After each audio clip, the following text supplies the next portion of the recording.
This is episode number 41 of the Feed Me, Fuel Me podcast with our special guest, Dr. Jessica Knurick. Welcome to the Feed Me, Fuel Me podcast. My name is Jeff Thornton, alongside my co-host, Michael Anders. Each week, we bring you an inspiring person or message related to our three pillars of success: manifestation, business, fitness, and nutrition. Our intent is to enrich, educate, and empower our audience to take action, control, and accountability for their decisions. Thank you for allowing us to join you on your journey. Now let's get started. We would like to thank our sponsor, FitAid. If you're serious about your performance and recovery, go with FitAid. FitAid is the perfect pre- and post-workout supplement product. If you're dragging pre-workout, FitAid contains natural ingredients to give you that boost and pick-me-up you need without the jittery effect. And if you're looking for recovery after your workout, FitAid has branched-chain amino acids or BCAAs, L-glutamine, L-arginine, vitamin C and D3, glucosamine, turmeric, CoQ10, and raw organic agave to accommodate the glycogen window and provide your body with a complete and clean recovery. Be sure to give them a try at lifeaidbevco.com, your local gym, or a grocery store near you. Hey, what's going on, guys? Welcome to episode 41 of the Feed Me, Fuel Me podcast. Mike Anders here with my co-host, Jeff Thornton. And today, our special guest is Dr. Jessica Knurick, Associate Professor at UNLV. So just to set the stage for the good doctor here, Jessica was getting her PhD at ASU in nutrition while I was getting my master's degree in exercise and wellness, and we had a couple of classes that overlapped. And along the way, she ended up joining CrossFit PHX. And soon after the completion of her doctorate, she moved on and out to Vegas and got the ball rolling in there. You're in their exercise and wellness department, right? Or exercise physiology? Kinesiology and nutrition sciences. There you go. Nice. Yeah. You got a pretty extensive athletic background and a lot of practical experience leading up to your doctorate, and then what you do now. Now you're starting to explore some entrepreneurial channels as well.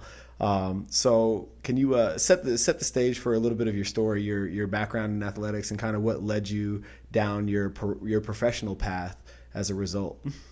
Sure. Well, first, thank you for having me. I'm excited to be here. Also, I should probably make a correction just to not make anybody mad. I'm an assistant professor, not an associate professor. Ooh, so some people get mad about that. Okay. If I don't want to put myself ahead of the game. Okay. I got about 6 more years for that. But yeah. So when I guess my start, I grew up in Michigan. Grew up as an athlete, played almost every sport I could. Ended up getting recruited to play basketball and volleyball in college. Ended up choosing basketball because they had better gear. And so I went to a school kind of close to my house, a Division I school. And then I ended up, we got a new coach. It didn't end up working out that well. So I ended up transferring down to Florida. So a Michigan girl, they put me up in a hotel right on the ocean, and I was sold. So headed down to Florida, and I finished my career at Florida Atlantic University. It took me 5 years because I redshirted a year. And while I was there, I was trying to figure out what I wanted to do, and I had no idea. I jumped around. I went from I wanted to be a lawyer to I wanted to be a news reporter, and I wanted to be a doctor. I just didn't know. So I ended up getting a business degree because I was like, I can do anything I want with a business degree. You have a lot of options coming out. And so did that, had to specialize in business. Decided because I was an athlete, they did class checks. I don't know if you remember, did they do class checks on you too? Mm-hmm. Yeah. A little bit, yeah. So they did class checks, and I hated the idea of getting my class checked. So I decided to choose the specialization that had no athletes in it so that I wouldn't get class checked. So I went with a finance route. So I actually have a degree in finance. Came out of there, and I again was planning on just kind of going into the finance realm, and I got a call from an old coach to come and coach at a Division II school and get a master's degree while I was there. And I had always been really interested in nutrition. I had always just kind of devoured books about it, health, nutrition, exercise. Went up there and ended up getting my master's degree in exercise science and nutrition. and while I was coaching Division II basketball.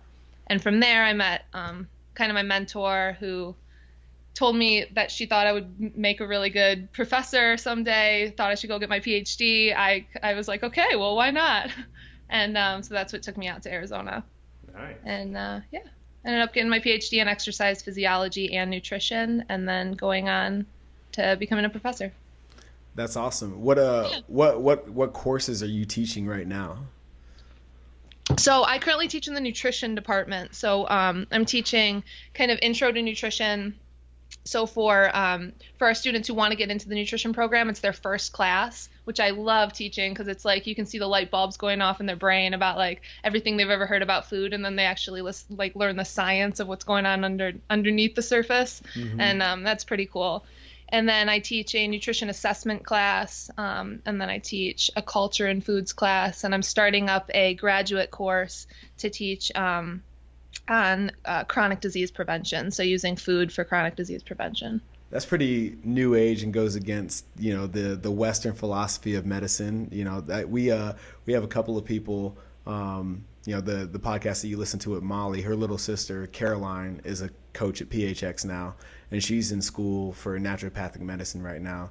And the huge thing right now, the prescription drug versus food remedy stuff when it comes to chronic disease prevention and whatnot, there seems to be a turf war going on there. But to back up really quick, and I'll let you finish that point here in a second. What goes into your nutrition assessment class? Like, what are those students learning?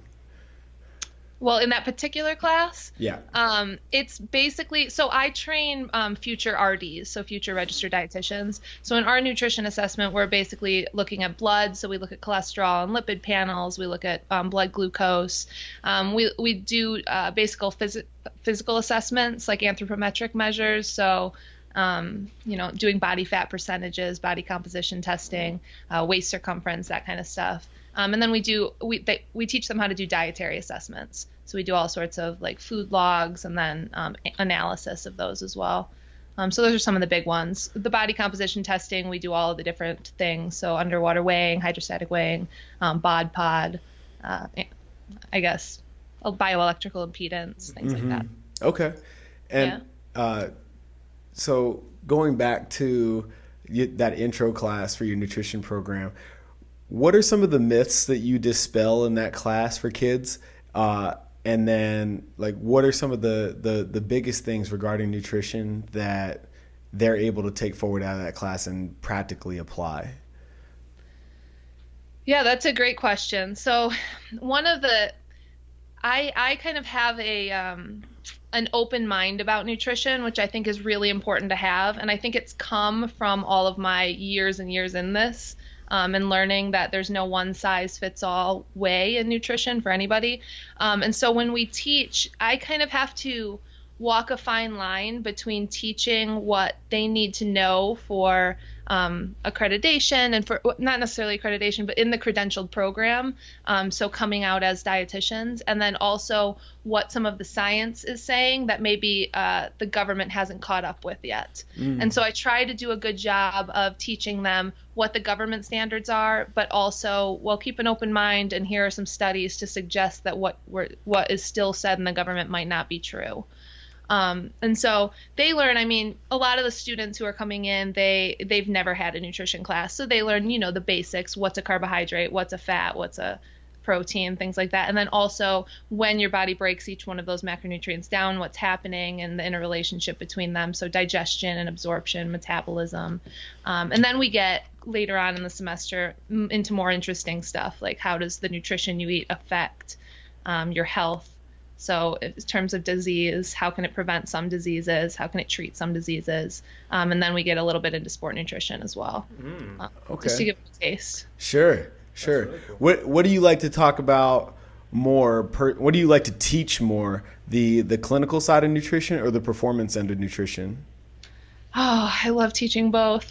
It's hard. It's hard to choose. I guess if I had to choose one, though, because my research is in diabetes prevention, and if I had to, I also do research in performance, but you can impact so many more people on the clinical side of things, and so I think what got me into this was the performance side because of my background in athletics, and I cared about myself and figuring that out. But now I think I honestly like teaching the clinical side a little bit better and how to prevent chronic disease, because I think I can affect a lot more people.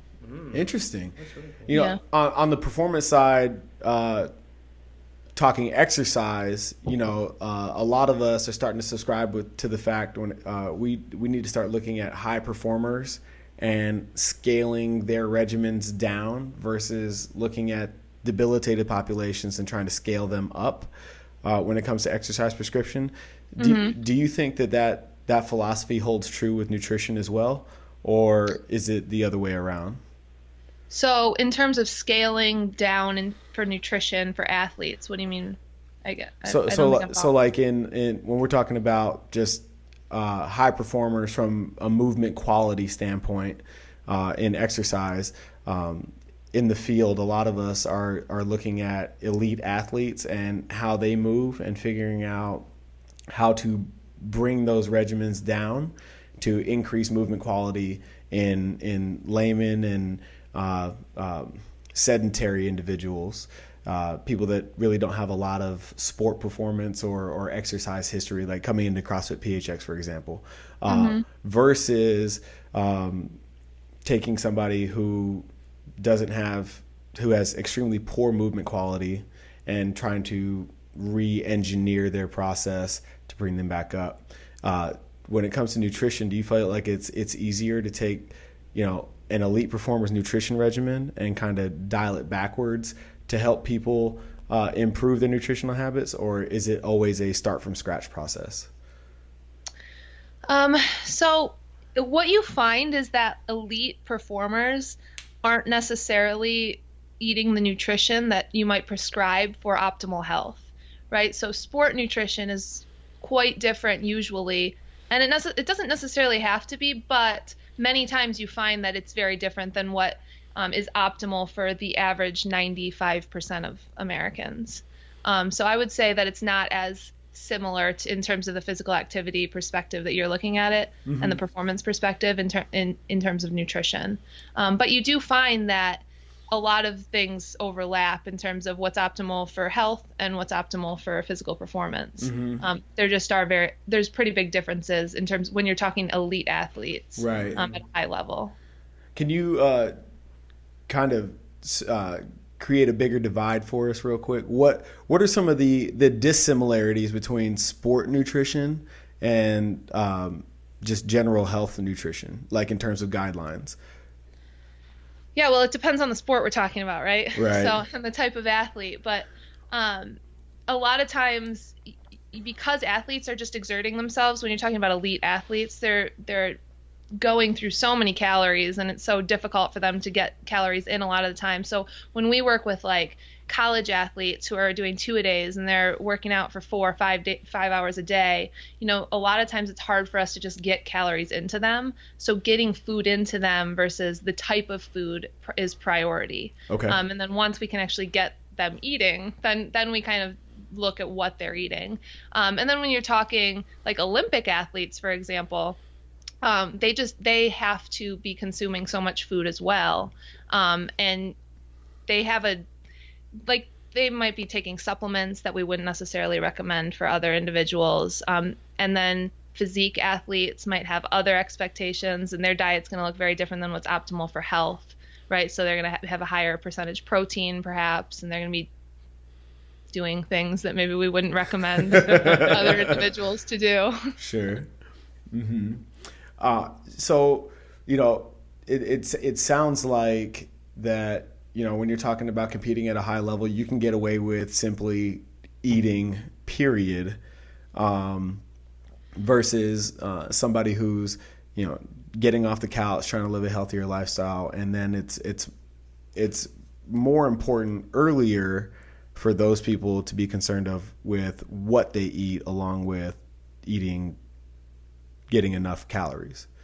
I think that there's some strong evidence to suggest that if you are exerting yourself, if you are a regular exerciser, that you are going to have a lot of protective benefits that the average person who is maybe sedentary are not going to have.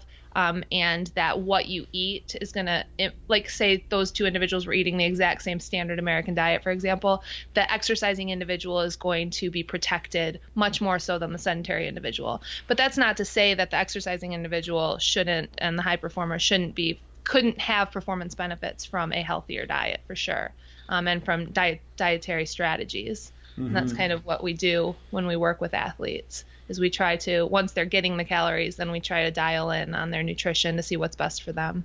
Okay. Are you now you're training, you have a long history post basketball of running marathons, and now you're training for an Ironman.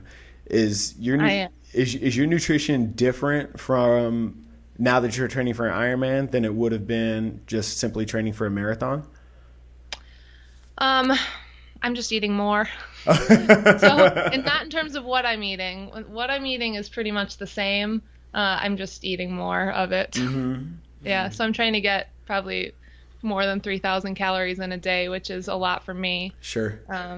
So yeah, it's not different. I guess I'm taking a few more supplements than I might be for recovery purposes. Right. And I don't think it's necessarily, but I think that there's benefits of it for me. From an athlete perspective, when it comes to diet and nutrition, sorry, Durs, I'm stepping on your mic.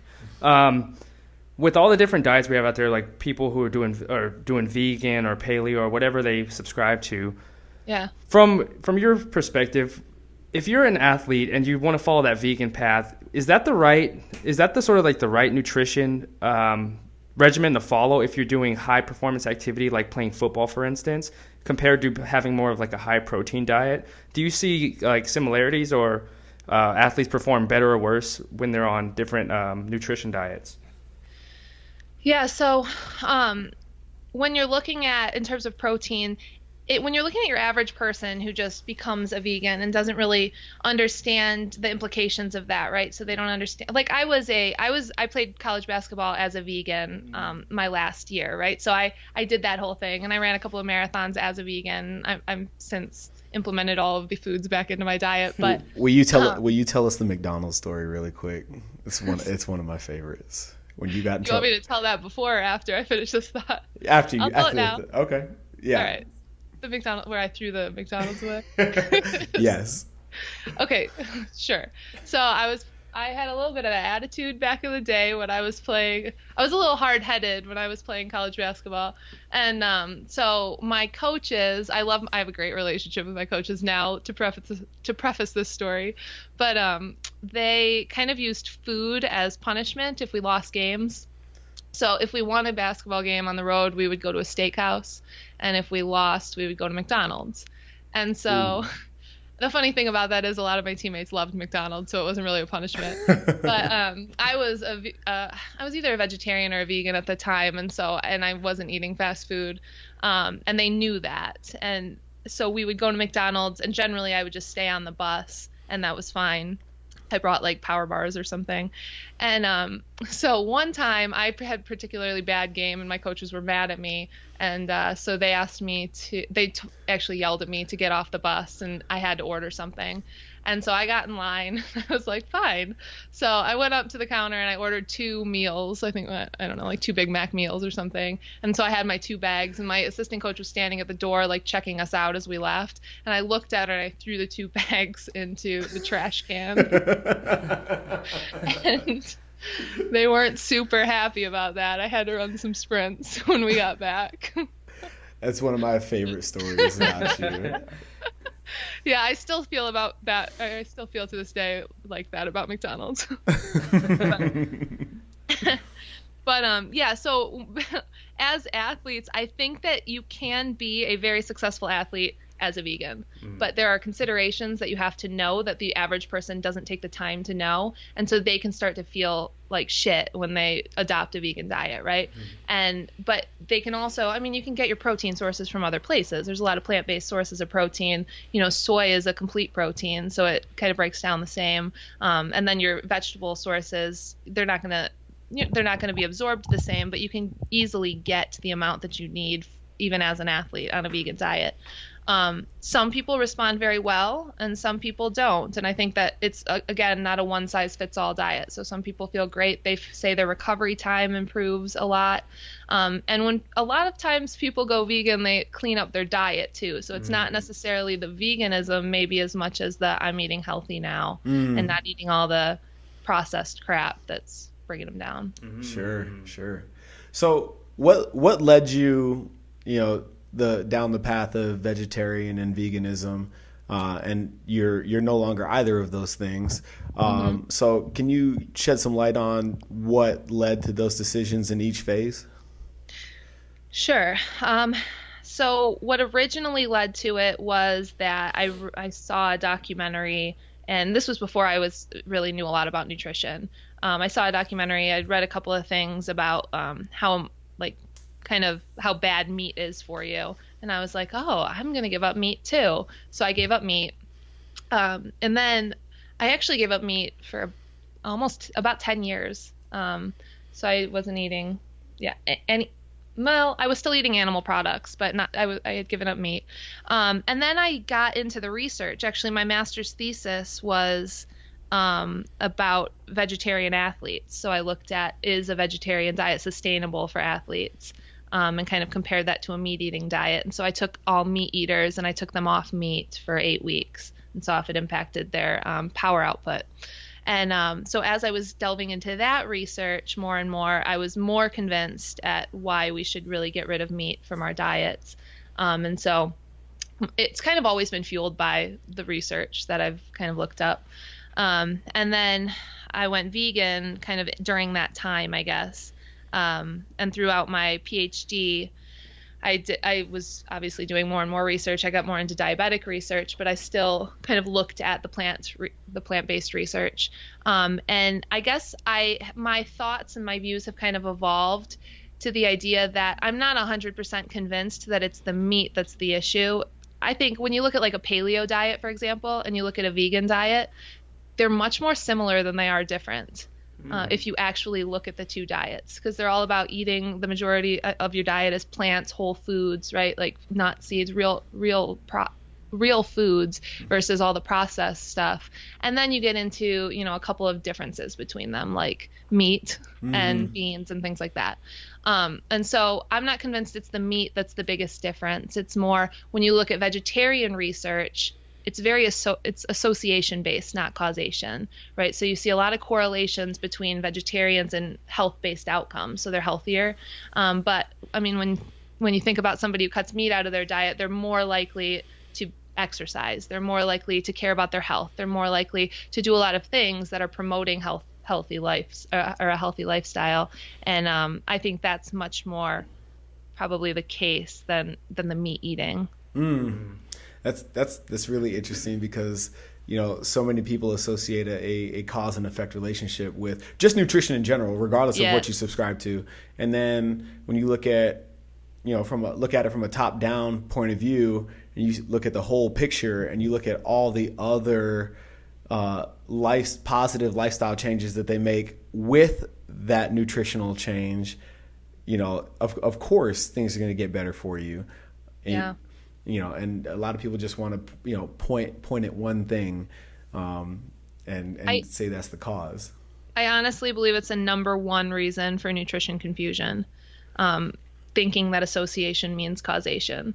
So you can find a study to tell you whatever you want it to, right? Because that's research. So if you want a study to back up what you're going to say, you can find that study. And the job is to look at the mass of the studies and look at all of the studies and then come up with a conclusion. And what we find is that a study will come out and associate one thing with another, and then the headline will be, this causes this, right?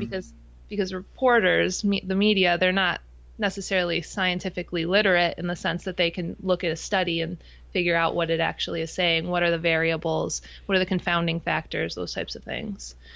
So that's an issue. Would you say that it's fair to say that not all studies are created equal? I would say that's more than fair. Okay. Because, going back, going back to your comment about the media and, you know, what's publicized in magazines and periodicals and stuff like that, you know, they'll take a snippet of a study and say, you know, give that cause and effect statement, you know, and then, but it's just the piece of the study, you know, they'll predicate everything that comes after it with studies show blah, blah, blah, blah, blah, blah, blah. Right. But if you ever took the time to go back and look at those studies, I think that it's very important for people to understand that even if you just look at the abstract of who was studied and who those results affected, you know, not all of those findings are substantiated across the board. And that's what a lot of periodicals would lead one to believe. Yeah, absolutely. I mean, if you look at a study, you have to look at their population, right? And men respond differently than women to a lot of things. We see this in exercise studies all the time. You put two different people on the exact same exercise prescription, and you might have one gain weight, right? And one might lose 10 pounds.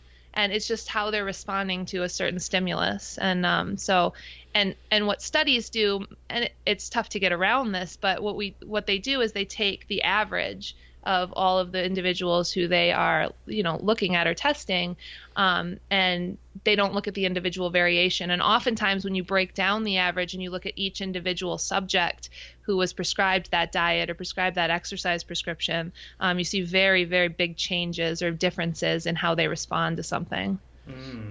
And quick question, because I attended the LA Fit Expo this past weekend. You know, they have a bunch of vendors with supplements and all that stuff. My brother was there. Yeah, that's pretty cool. The question I had is, you come from a very research, scientific-based background within health and nutrition, and you see a lot of the kids at the expo, they start listening to these so-called, you know, fitness prophets just because they look good and they have the body that people want, and they sort of listen to them. And I was at one of these booths where a guy was talking about the protein window. When do you want to get your protein shake in after your workout? And a kid asked him a question. He said, is there an optimal time to get this protein shake in? And this guy is, I guess, an IFBB pro or whatever. And he tells the kid, you need to get it in immediately, because if you don't get it in within this 5-minute window, your body won't absorb that protein. And it's interesting to see, like, from your research and background, how do you fight that epidemic where people are listening to the so-called, you know, nutrition prophets who may not know as much as you know, because you've researched and you study these things, and they're listening to sort of like the YouTube sensations or these celebrities. How do you battle that from a scientific background and get the real knowledge out there? Such a good question. Okay, I take it back. I said the studies were the number one reason there's nutrition confusion. That's number 2. This is number 1. Okay. So-called nutrition gurus. How do you fight it? So it's a good question. There's a big problem in my field with the people who are in there doing the research, the people who do come from a scientific background, really staying within their domain and staying in science.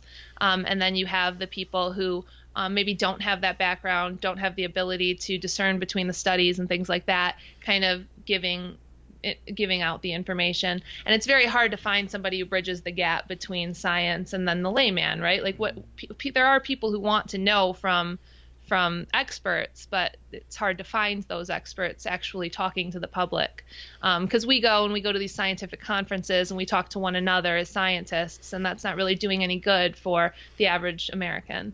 So I think one way we combat that is we have more people who are doing the work also talking to the public, and kind of, which is something that I'm trying to do. The Feed Me Fuel Me podcast.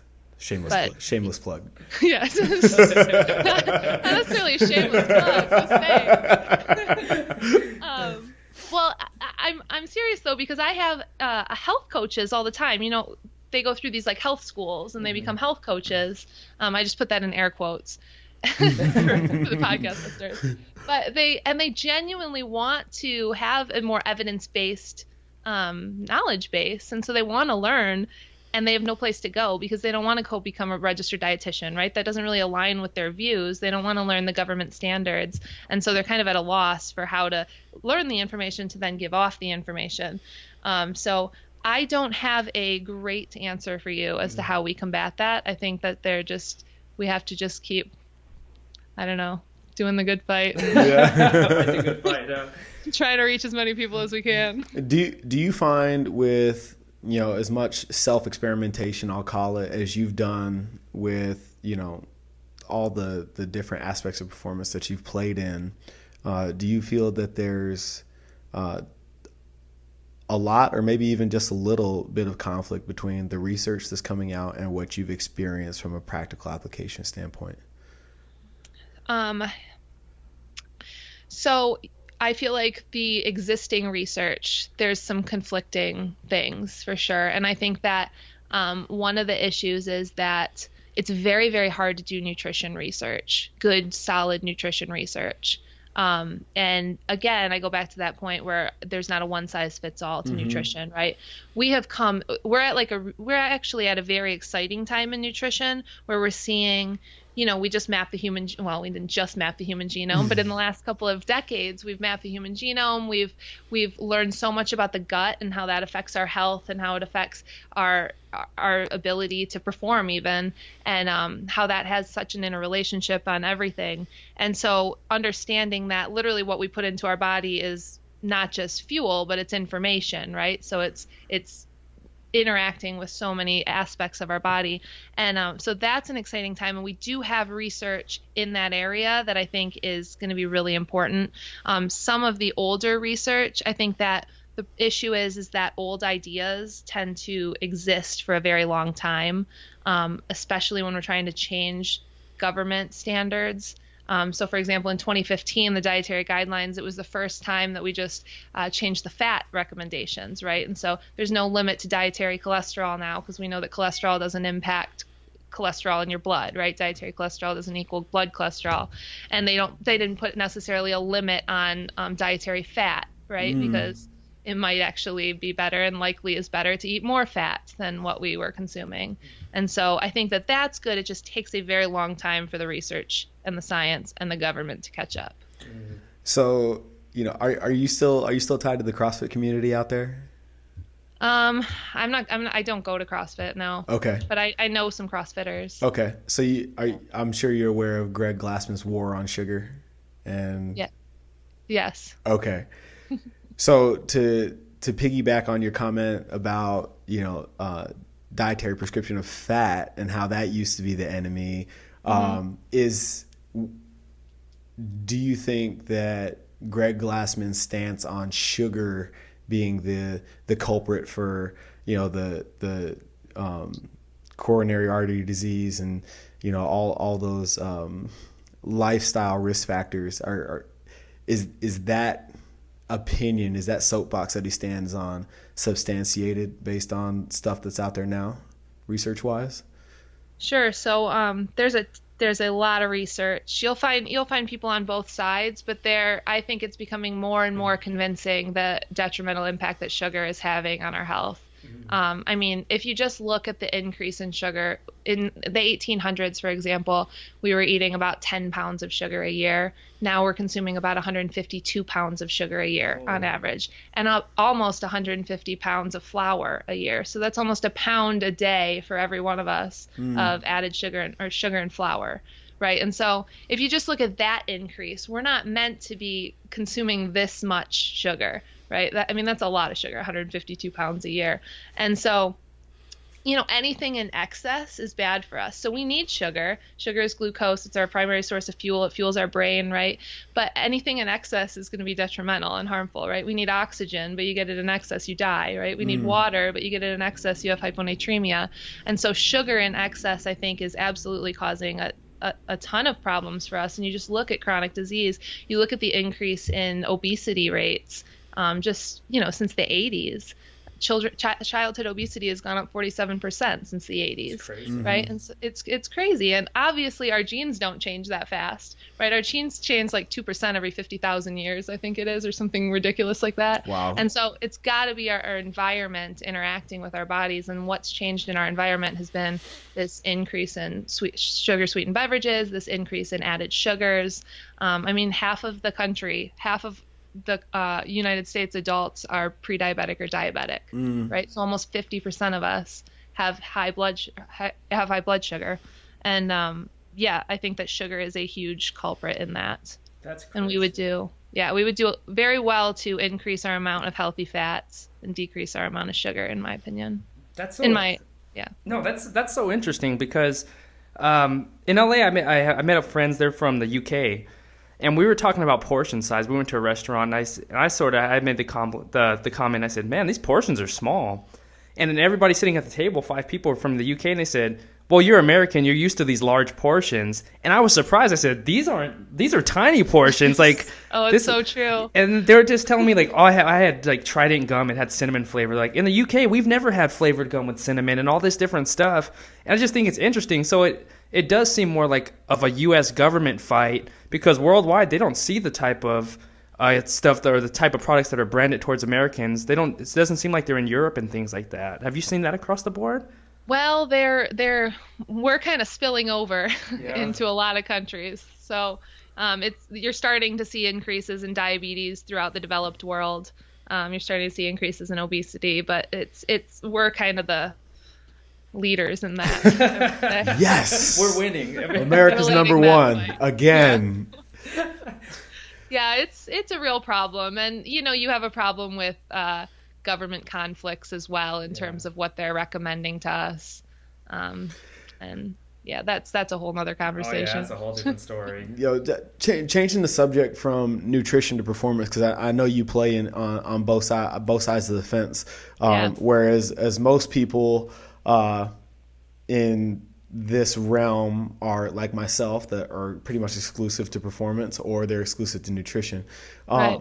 There's a lot of talk, and I think DC proper is leading the way in this, in the state regulating the certification process of performance professionals, I'll call them, personal trainers, coaches, and stuff like that. Do you think that that's something that needs to be bothered with, or do you think the ACSM, NASM, NSCA are doing a good enough job at putting quality professionals out into the field right now?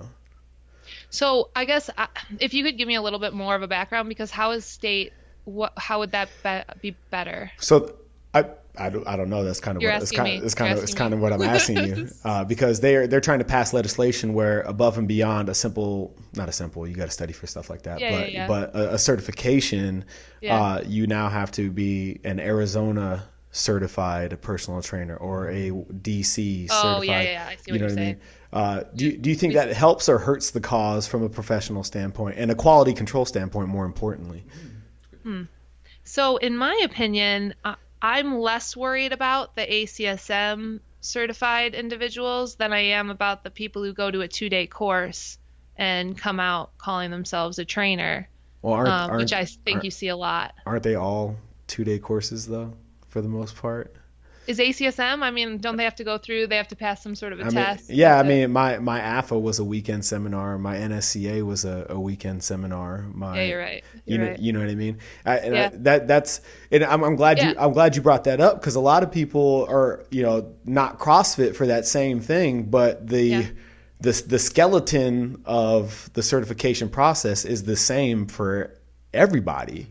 I think in the fitness world, it's very similar to the nutrition world in terms of, like, so for example, you have your CSCS, right? And people don't know what that means. Right. Most people don't know what that means. They don't know what it takes to get that. And so they would never think, oh, well, this person has this credential and this person doesn't, but I don't care. This person's $100 cheaper or whatever. So I think that definitely I think that there does need to be enhanced regulation. And if that's at a state level, I would need to know more about it. But if it means that we're going to get better quality personal trainers and coaches and things like that, I'm all for however we can get better quality. I don't know that I have a solution to it, but it might be at the state level. Where do you think, because so much of what we've done academically in fitness and nutrition, they often say in technical academic regimens like that your education really doesn't start until you get out into the field. And I know for sure that was my experience coming out of undergrad. Do you think it would behoove the academic institution to start the internship process with people that have committed to a major earlier instead of them, being at the tail end of their major and then picking an internship and then potentially falling out of love with what they just spent 4 years studying? Yeah, absolutely. So I know what side you're coming from, and that's why I love like you've implemented an internship program, right? And I think that's fantastic. So bringing it from an academic side of it too, I don't think it's as easy as saying like I definitely think that would be the most beneficial. It gets hard when you're trying to find placements for these students, and you're trying to find preceptors, or you're trying to find locations, and then you have all of the paperwork that goes with that, and you're trying to manage hundreds of students out in the field. So our kinesiology program's huge. I think we have like 1,500 students or something crazy. Wow, okay. Yeah. And so, putting them out every single year becomes difficult. I think maybe emphasizing as academics that it would behoove them to go on their own and find these opportunities, but I don't know how logistically that could work in an academic setting, and maybe it could, and I'm just not being innovative enough. But I do see the difficulty from an academic standpoint to do that. But yes, I think it would definitely be helpful. Well, it's just interesting because we take on these interns from Arizona State, and from what I experienced in my master's degree, it's a quality education, but where the rubber meets the road is the lack of practical application. Right. And more so the lack of opportunity created by the institution for the practical application in terms of practically applied classes and stuff like that. And I understand that that's a logistical nightmare all by itself. I just didn't know if you guys were doing anything different on that side of the house at UNLV that, might be able to, create a better intern apprenticeship experience for students in the field. Yeah, I mean, it's a really important consideration. I totally agree with you. We train students, and they have a great understanding of the information. But a lot of them couldn't tell you how to do a back squat correctly, right? Well, it's super interesting because a lot of students, you invest so much time in that degree, and then you come out and step out on the floor in a CrossFit gym or personal training or whatever, and you discover that there's only 2% of the people that you work with that actually care about that knowledge, But so I guess what I would say is you kind of see that in every single discipline at a university too. So you can go get a finance degree, and you're not going to know how to go be an investment banker at Goldman Sachs. You're going to need on-the-job training. Right. And so yes, it would be helpful if that student could also be at Goldman Sachs every single year that they're in school, getting on the job training, but that's not really feasible, right? And so then they go out, and then maybe their first year is really on the job training. So I do think you see that in a lot of different disciplines. I'm not saying that it's a bad idea. I'm just trying to play devil's advocate. Yeah, no doubt. Another thing that we find in the apprenticeship process is with this, I want to call it this generation of students, but I feel like that's a misnomer as well. But the kids that we're getting lately, take their education for granted, and they're not so receptive to what they don't know. And when they're exposed to what they don't know, it's kind of like a kick in the teeth a little bit, and what we've experienced is we kind of have to talk them off the ledge a little bit, in the sense that, yes, you know a lot, but now we need to see you apply that information. Like you said, passing a test and then fixing somebody's squat oftentimes are very, very different in how you get that done. Yeah. There's an interesting video that was kind of circulating. I don't know if you saw it. It's called Working with Millennials. Yeah. It was very good. But yeah, we see this you see it in nutrition too. I mean, people are coming out, they have college degrees. I mean, I don't know about you, but the smartest I ever was when I graduated high school, right? I knew everything. And then the more you learn, the more you realize you have no idea about anything. So now I feel like I know less than I felt when I was a high schooler, right? Or a high school graduate. Well, I tell you, when I got to grad school, Glenn Gaser really gave me a hefty dose of reality, because he did such a great, and I think this is the value of being a quality professor, coach, instructor, mentor, is being able to provide so much information that you have, as a student, you have no choice but to choose your own path, right? And when I walked into Gaser's class, he presented us with so many studies in both classes, the one I took year 1 and the one I took with you in year 2. So many studies. So many studies. And one's like pro-sugar, the other one's anti-sugar. Pro-fat, anti-fat. And it's like these studies are legit, and provide information that would lead you down either road. And then all of a sudden, the semester's over and it's like, oh shit, I don't know anything. Like, and you have to make a decision. Like, what school of thought do you subscribe to? And I think that in and of itself, going through that process and being able to validate those decisions and what you're going to go out and teach people about performance and nutrition and stuff like that, that's what really solidifies you in the, instructor space. You've been exposed to enough of it that you can completely 100% justify why you believe and teach what it is you believe and teach. Well, and I do think I think there's an argument to be made that everyone doesn't need college. I do think that is a benefit when you do have graduates coming out of a program. They might not be trained on the applicability of things, and so they might need that on-the-job training. But a degree at a university does kind of open your mind to thinking and learning and seeing other sides. And so I do think there's something to be said for the importance of that. And there are good graduates coming out who are willing to learn, right? And who are really like pumped about it and who want to listen and want to learn and want to absorb. And so we just have to find those and utilize what they've learned in their 4-year degree and the ability that they have to learn. And I think that we can do that. I think they're out there. Yeah. Personally, as a professor, how do you continue to expand your knowledge with everything that you have going on? Because I know putting together semesters or coursework is a lot of time. How do you continue to expand and grow personally within education and in your life, within your field specifically?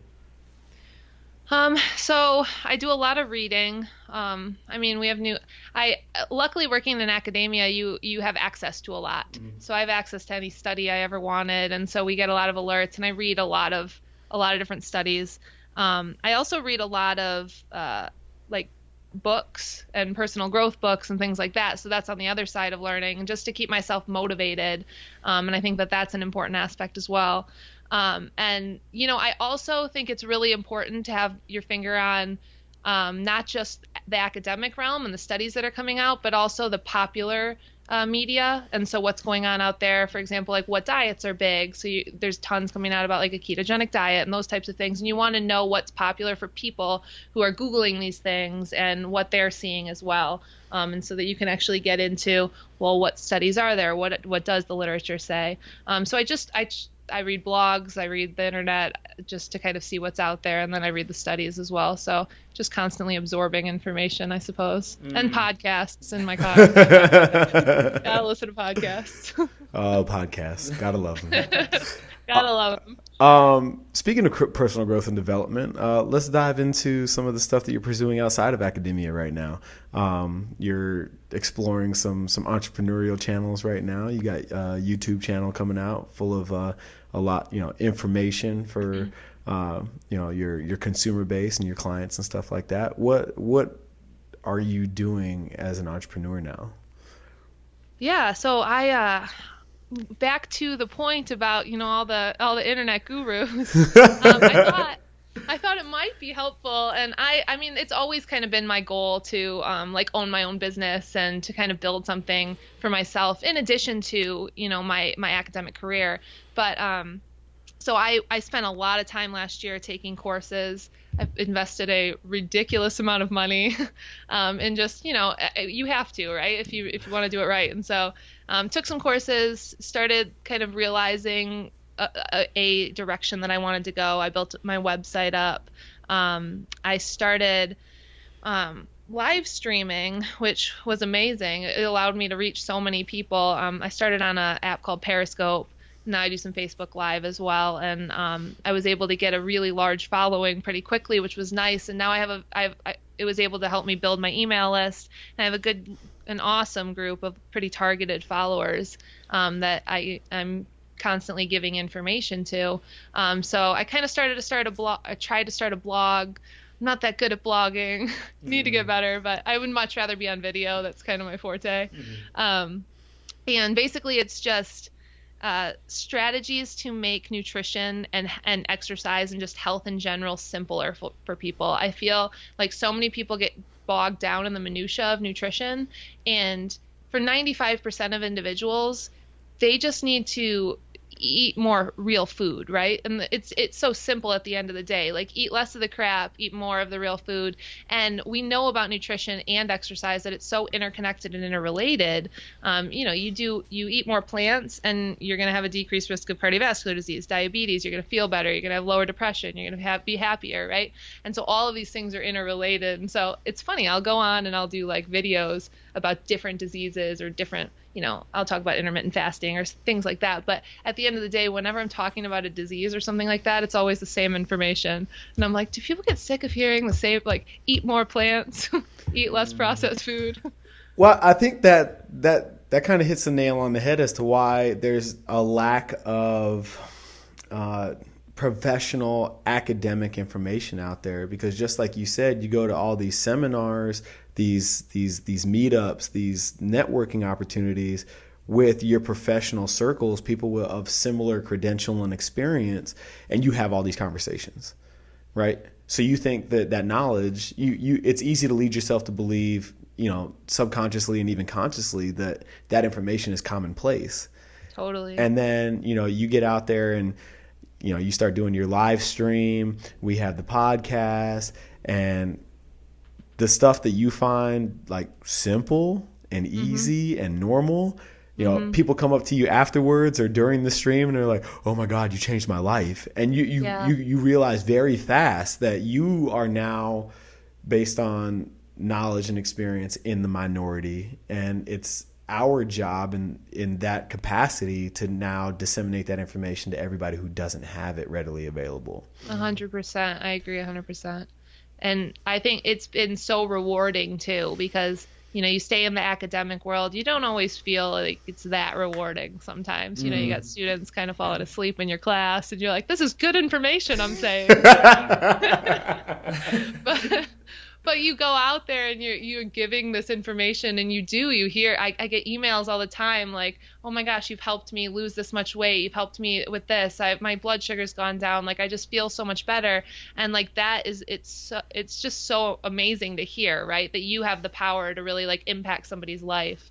And I think it's a responsibility too, that if you can help someone and help people, kind of cut through the crap and figure out how to gain control of their health, because people want to be healthier. They want to feel better. They don't want to, they want that. They want the information. And so I think it's important to give it to them. And so that's kind of the basis of what my business is being built on right now.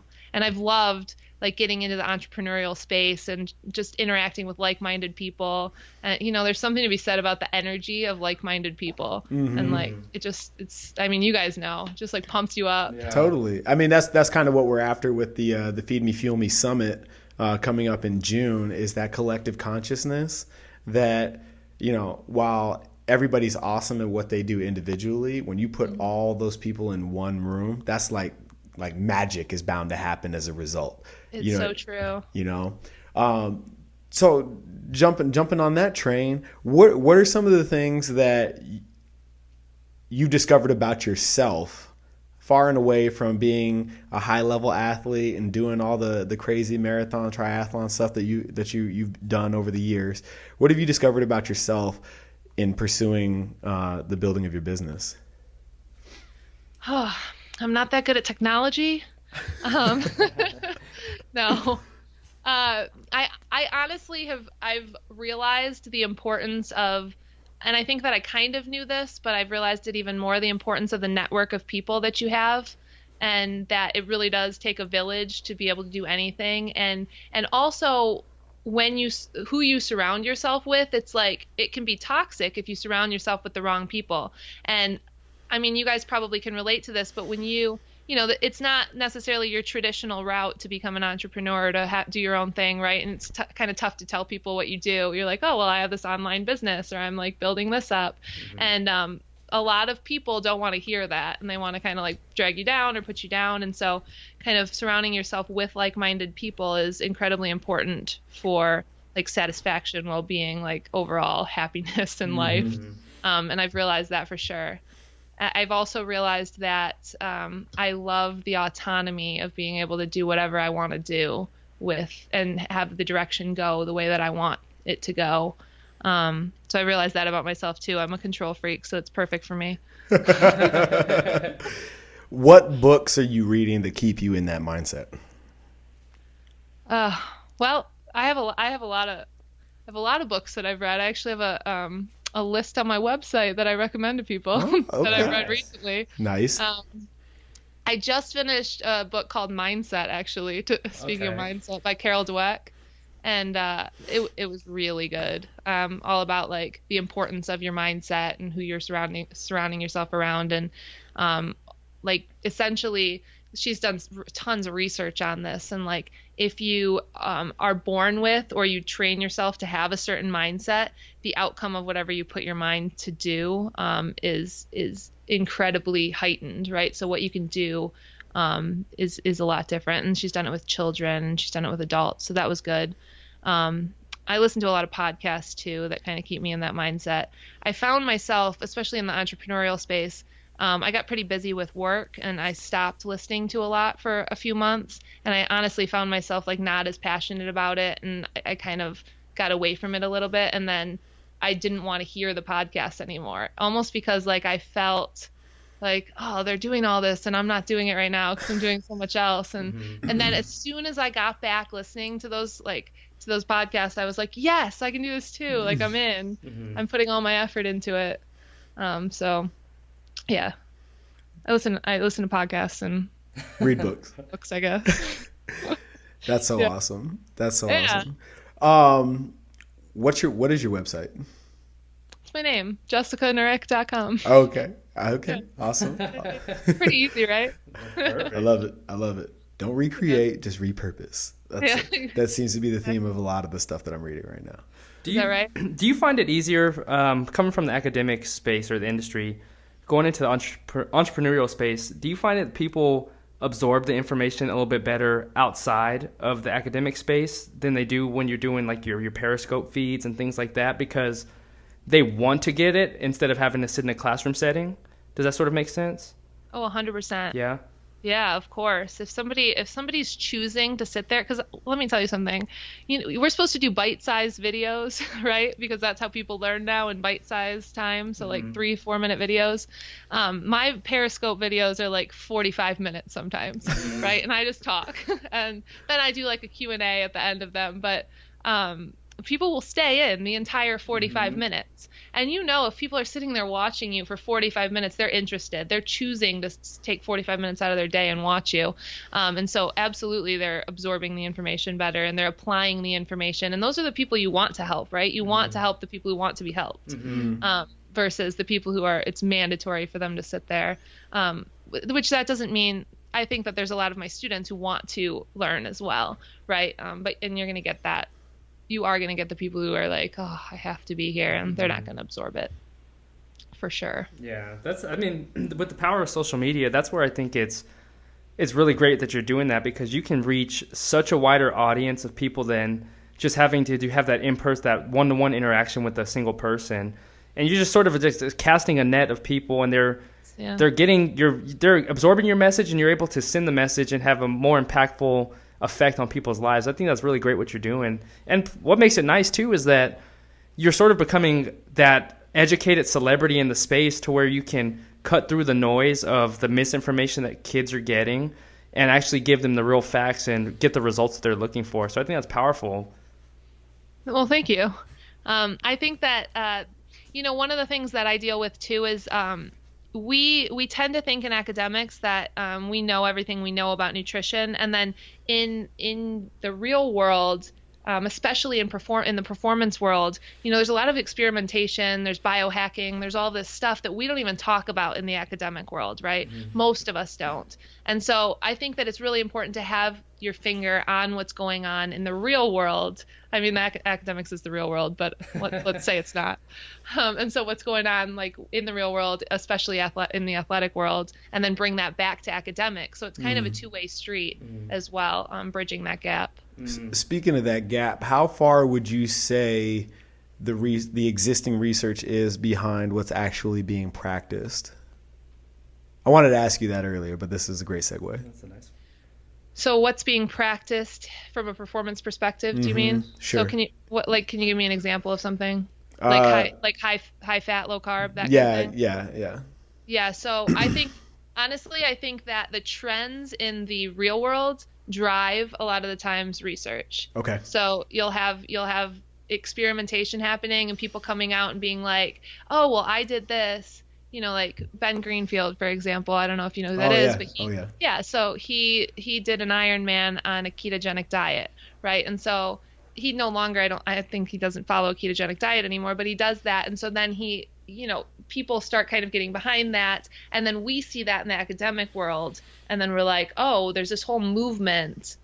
Is there any science to back it up? And then there's not. And then we're like, well, let's do some science to see if it actually means anything. Because before there's science, scientists are not going to say that it actually helps. You can see somebody have enhanced performance. You can see somebody, get these dramatically great results. But unless there's a study to say that it happened, scientists aren't going to get behind it. So in academia versus the real world, where nothing happens unless you post it to Facebook, in academia, if there's no study, it didn't happen. Yeah, unless it's on ResearchGate, it's not bad. It didn't happen. That's nuts. That's so funny. Yeah, it's a problem both ways, right? Oh yeah. I think we need to both see each other a little bit more. Yeah. I know I'm doing a talk at ASU in February that I'm really excited about. Actually, John invited me to come down and speak to a couple of his classes. Cool. Yeah, just about what happens after college in exercise and wellness. Because so much of what they learn is clinical, and so much of what I do is not. You know, but they'll come out with the same credentials that I had. Right. We should get you down to UNLV. I'm in. I love Vegas. Let's go. Yeah. And then we'll follow up this podcast with a live one in person. That'd be dope. Yeah. We'll have to set that up for sure. No, I think that's a great place to end today. Before we let you go and cut you loose, I want to ask you two questions though. What is you can answer it on any level, physically, mentally, spiritually, whatever you. But what's something that you do every single day to feed you, get the ball rolling, and get the motivation started, and then what's something that you do every single day to fuel you and keep that fire lit? Ooh, that's a good question. All right, well, because I am who I am, I gotta say what I do to feed me is honestly, it all starts with the food I put into my body and what I put into my body, and I'm pretty, I think it's a pretty important aspect of my life, and so I feed me with whole, real foods. About 75% of my diet is going to come from one ingredient foods, right? And it gives me energy. It keeps me going. It makes me happier. Like I just have like boundless energy, and I know that it's because of the food that I eat and also the exercise I do. And then I guess what fuels me is who I surround myself around. So the people that I keep close to me in my circle. Whenever I feel like I'm like having a down day or something, I can call any one of those individuals who I know is just going to pump me up, and I feel so much better. And I really think that your network of people is going to make or break your success. And so I have an amazing network of people, and I recommend everybody get an amazing network of people. It doesn't hurt. Not at all. No. By any means. Yeah, it really improves your life. That's awesome. And then where can the community go to follow you and support everything that you have going, whether in your new business that you're starting, your personal branding? Where are some places you can follow, like social, of course, your Periscope and things like that? Yeah, so I guess the aggregate of all of that, my website is jessicaknurick.com. So Knurick is Knurick, because why would you know how to spell that? And that's where you can go. And then all my social media is basically right on there. So I have a Facebook, Instagram, whatever, Twitter, Snapchat, all those things. Awesome. Actually, I never use Snapchat. Don't go to that. Oh, man. Jeff's about to be mad at you because he snaps all day long. All day. But I did just start that YouTube channel, so I've got that one too. Cool. I feel like I'm really keyed in on the social media now. You're there. We're gonna link it all up in the show notes so people can go subscribe to all your information. It's valuable. I'm gonna subscribe. So. Oh, thank you. I'm glad that we got a chance to reconnect, and so pumped for all that you have going on in 2017.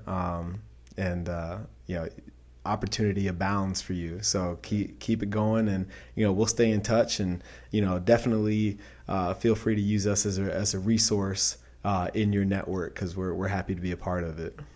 Yeah, thank you so much. Totally. This has been fun. Awesome. I got to come back to PHX one day. It's open 7 days a week. It hasn't moved. Do a little drop in. Come on.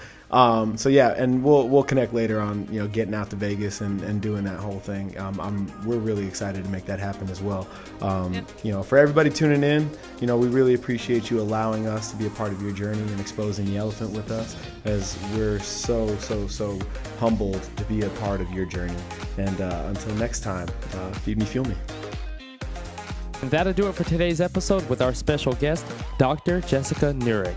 If you want to see everything that Dr. Jessica Knurick has going on, please check out the full show notes at feedmefuelme.com. Also, be sure to connect with us on social media, including Facebook, Snapchat, Instagram, and Twitter at feedmefuelme. We would love to hear from each and every one of you. We're excited to announce the Feed Me Fuel Me Summit on July 10th, 2017 in Sedona, Arizona. Our keynote speaker will be Forrest Lustos.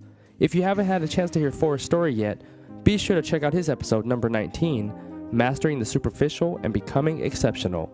It's guaranteed to fire you up and make you take action.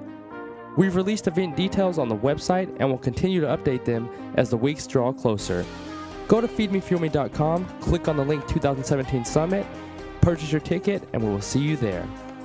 If you found this episode inspiring in any way, please rate, comment, share, and subscribe so we can continue on this journey together.